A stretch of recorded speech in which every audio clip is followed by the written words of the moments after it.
વલસાડના ધરમપુરમાં રાજ્ય સરકારની 12મી ત્રિદિવસીય ચિંતન શિબિરની શરૂઆત થઈ। વલસાડના ધરમપુરમાં ત્રિદિવસીય ચિંતન શિબિરનો મુખ્યમંત્રી ભૂપેન્દ્ર પટેલે પ્રારંભ કરાવ્યો। શિબિરની થીમ સામૂહિક ચિંતનથી સામૂહિક વિકાસ તરફ છે।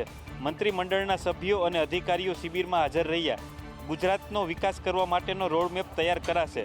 ચિંતન શિબિરને લઈને મુખ્યમંત્રી ભૂપેન્દ્ર પટેલે કહ્યું કે વિકસિત ગુજરાતના નિર્માણ માટે વિચારોનું શેરિંગ કરીશું।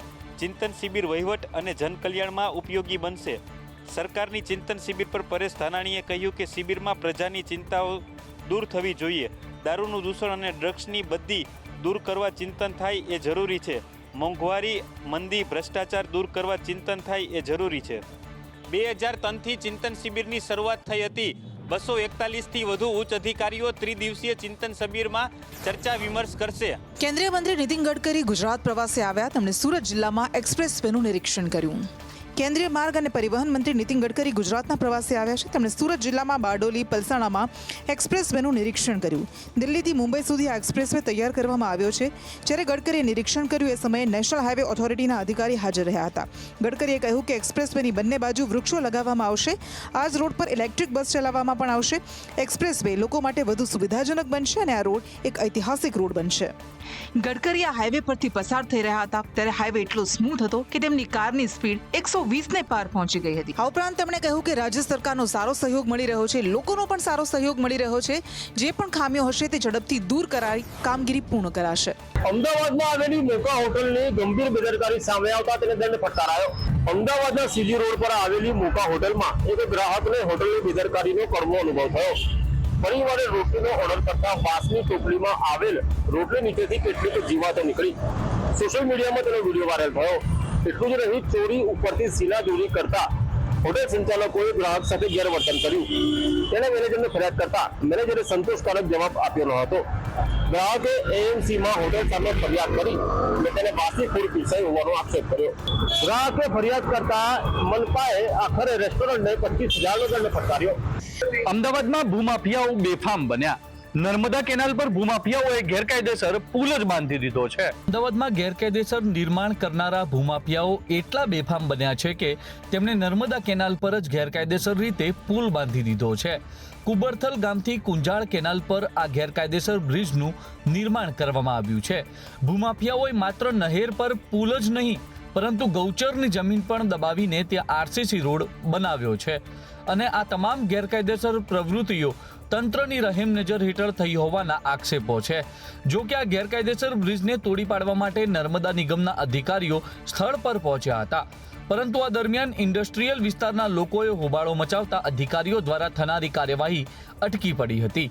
અધિકારીઓએ સ્પષ્ટતા કરી છે કે લોકોના હોબાળાના પગલે આજે પુલનું બાંધકામ તોડવામાં આવશે નહીં, પરંતુ આગામી સમયમાં પોલીસ બંદોબસ્ત સાથે આ ગેરકાયદેસર બાંધકામ પર કડક કાર્યવાહી કરવામાં આવશે।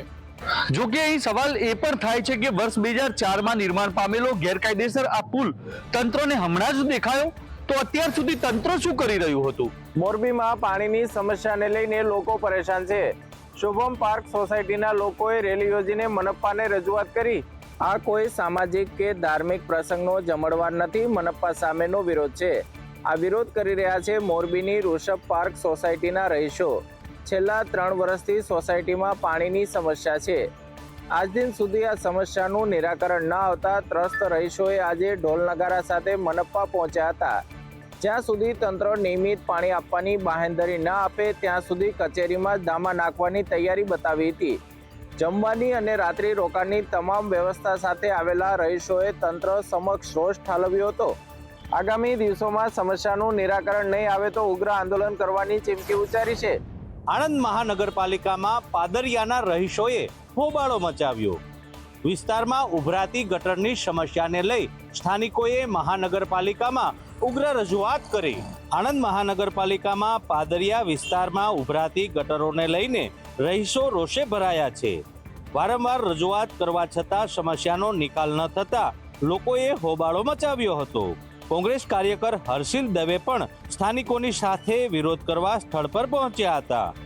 કોંગ્રેસ અને રહીશો દ્વારા ડેપ્યુટી કમિશનરનો ઘેરાવ કરવામાં આવ્યો હતો।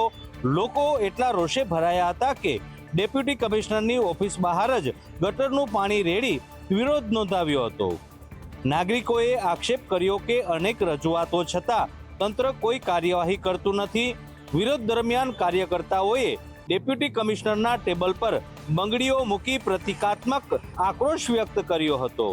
હોબાળો અને વિરોધ પ્રદર્શન વચ્ચે કોંગ્રેસ કાર્યકર્તા અને કમિશનરના પીએ વચ્ચે તૂતુ મેમે સર્જાતા તણાવપૂર્ણ સ્થિતિ સર્જાઈ હતી. વડોદરાના કમાટી બાગની સુરક્ષામાં વધારો કરવામાં આવ્યો છે.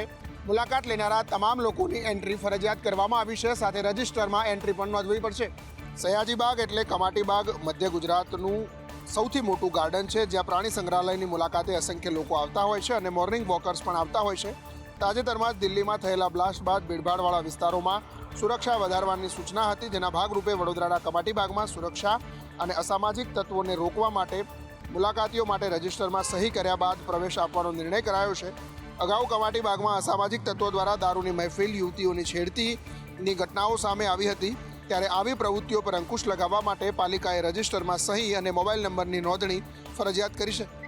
મુલાકાતીઓમાં આ અંગે મિશ્ર પ્રતિસાદ મળી રહ્યો છે. તેમનું કહેવું છે કે માત્ર સહી કરવાથી ઓળખ નહીં થાય, ઓળખપત્ર માગવું જોઈએ. અમદાવાદના ચાંદલોડિયામાં એક રેડીમેડ ગાર્મેન્ટના શોરૂમમાં ખરીદીના બહાને ચોરી કરાઈ. ચાંદલોડિયામાં એક રેડીમેડ ગાર્મેન્ટના શોરૂમમાં 3 અજાણી મહિલાઓએ દુકાનના માલિક અને સ્ટાફની નજર ચૂકવી ચોરી કરી. મહિલાઓ વારાફરતી ડ્રેસના ટ્રાયલ માટે ટ્રાયલ રૂમમાં ગઈ હતી. ટ્રાયલ રૂમમાં જતી વખતે સ્ટાફની નજર ચૂકવીને એક જોડી ડ્રેસના બદલે 2 જોડી ડ્રેસ લઈને જતી હતી. કોઈ પણ ખરીદી કર્યા વગર આ મહિલાઓ દુકાનમાંથી નીકળી ગઈ હતી. બીજા દિવસે જ્યારે દુકાનનો સ્ટોક ચેક કરવામાં આવ્યો ત્યારે ઓછો જણાતા માલિકને શંકા ગઈ. શંકાના આધારે દુકાન માલિકે શંકાના આધારે શોરૂમ માલિકે શોરૂમના સીસીટીવી ફૂટેજ તપાસતા સમગ્ર હકીકત સામે આવી હતી. સમગ્ર મામલે શોરૂમ માલિકે 3 અજાણી મહિલા વિરુદ્ધ સોલા હાઈકોર્ટ પોલીસ મથકમાં ચોરીની ફરિયાદ નોંધાવી છે. ભાવનગરમાં મહાનગરપાલિકાનું મેગા ડિમોલિશન યથાવત છે. પોલીસ બંદોબસ્ત સાથે ગેરકાયદે બાંધકામ દૂર કરવામાં આવ્યા છે. ભાવનગરમાં મહાનગરપાલિકાની ડિમોલિશન ડ્રાઈવ ચાલી રહી છે. શહેરના ફુલસર વિસ્તારમાં સ્વામિનારાયણ મંદિરની પાછળની સાઈડ થયેલા દબાણો હટાવવામાં આવ્યા છે. 18 મીટરના રોડમાં અડચણરૂપ દબાણો હટાવવામાં આવ્યા. 3 ધાર્મિક સ્થાન સહિત 100 જેટલા દબાણો હટાવવામાં આવ્યા. મસમોટા પોલીસ બંદોબસ્ત સાથે ફુલસર આવાસ યોજના પાસે થયેલા ગેરકાયદેસર દબાણો હટાવવાની કામગીરી હાથ ધરવામાં આવી હતી. આજે ફુલસરનો જે વિસ્તાર જે છે ત્યાં આશરે 70 થી 75 જેટલા કાચા પાકા જે બાંધકામ આવેલા છે તથા 3 જે ધાર્મિક સ્થળો જે છે તે આવેલા છે તેની તોડવાની ડિમોલિશનની કામગીરી આજે કોર્પોરેશનનો જંગી સ્ટાફ અને આ ડિમોલિશનની કામગીરી હાલમાં ચાલુ છે. ભંગારની દુકાનો, ધાર્મિક સ્થાનો અને ગેરેજ પર જે દબાણ કરવામાં આવ્યું હતું તેને દૂર કરીને સરકારી જમીન ખુલ્લી કરવામાં આવી છે. દેશભરમાં મેડિકલ કોલેજોમાં ઈડીએ દરોડા પાડીને રાજ્યભરમાં અને સાથે જ અલગ અલગ દેશોમાં મોટી કાર્યવાહી હાથ ધરી છે. મેડિકલ કોલેજો અને સરકારી અધિકારીઓ સાથે સંકળાયેલા એક મોટા લાંચકાંડના સંબંધમાં ઈડીએ દેશવ્યાપી કાર્યવાહી કરી છે. ઈડીએ ટીમોને ગુજરાત, આંધ્રપ્રદેશ, તેલંગાના, મહારાષ્ટ્ર, મધ્યપ્રદેશ, છત્તીસગઢ, રાજસ્થાન, બિહાર, ઉત્તર પ્રદેશ અને દિલ્હી એમ 10 રાજ્યોમાં અલગ અલગ સ્થળો પર દરોડા પાડ્યા છે, જેના કારણે મેડિકલ ક્ષેત્રમાં ખળભળાટ મચી જવા પામ્યો છે. કલોલની સ્વામિનારાયણ કોલેજ, અમરેલીની મેડિકલ કોલેજમાં ઈડીએ તપાસ હાથ ધરી છે. સીબીઆઈએ 30 જૂને એનએમસીના અધિકારીઓ સામે લાંચની ફરિયાદ કરી હતી. ગોપનીય ડોક્યુમેન્ટ્સને લીક કરવા મુદ્દે સરકારી અધિકારીઓએ લાંચ લીધી હતી, જે બાબતે તપાસ હાથ ધરવામાં આવી છે. કોમનવેલ્થ ગેમ્સ માટે અમદાવાદની પસંદગી થઈ છે. ત્યારે કોમનવેલ્થ ગેમ્સની વિદેશની ટીમ અમદાવાદની મુલાકાતે આવી. કોમનવેલ્થ ગેમ્સ 2030માં ઘર આંગણે રમાવાની છે. બુધવારે ગ્લાસગોમાં યોજાયેલ બેઠકમાં યજમાની માટે અમદાવાદની પસંદગી કરાઈ છે. ત્યારે આજે કોમનવેલ્થ ગેમ્સને લઈને વિદેશી ટીમે ગુજરાત યુનિવર્સિટીની મુલાકાત લીધી હતી. ગુજરાત યુનિવર્સિટીના ટેનિસ કોર્ટની અને શૂટિંગ એકેડેમીની વિદેશી ટીમે મુલાકાત લીધી હતી. ગુજરાત યુનિવર્સિટીમાં વિવિધ નવી ગેમ્સ માટે આયોજન કરવામાં આવશે. વિદેશી ટીમે આપેલ સૂચનાઓ મુજબ યુનિવર્સિટીમાં ફેરફારો પણ કરાશે. ઉલ્લેખનીય છે કે મુખ્ય વેન્યુ તરીકે Narendra Modi stadium, Naranpura sports complex અને સરદાર વલ્લભભાઈ પટેલ સ્પોર્ટ્સ એન્ક્લેવને પ્રસ્તાવિત કર્યા છે. કોમનવેલ્થ ગેમ્સનું આયોજન માત્ર રમતનું આયોજન નથી, પરંતુ દેશની આંતરરાષ્ટ્રીય છબી અને વિઝનનું પ્રતીક માનવામાં આવે છે, જેને લઈને દેશમાં કોઈ પણ કચાશ ન રહે તેની તમામ તકેદારી રાખવામાં આવી રહી છે. કોમનવેલ્થ ગેમ્સની યજમાની ગુજરાતને મળતા ઉજવણી કરવામાં આવી. અમદાવાદમાં ધારાસભ્ય અને કોર્પોરેટરોએ સાથે મળી ઉજવણી કરી. કોમનવેલ્થ ગેમ્સની યજમાની ગુજરાતને મળતા સમગ્ર રાજ્યમાં ખુશીની લહેર છવાઈ છે. અમદાવાદીઓએ ફટાકડા ફોડી અને મીઠાઈ વેચી આનંદ ઉજવ્યો હતો, જેમાં સ્થાનિક ધારાસભ્યો અને કોર્પોરેટરો પણ જોડાયા હતા. અમૂલ ભટ્ટે જણાવ્યું કે ગુજરાત અને ખાસ કરીને અમદાવાદ માટે આ ગૌરવની ક્ષણ છે.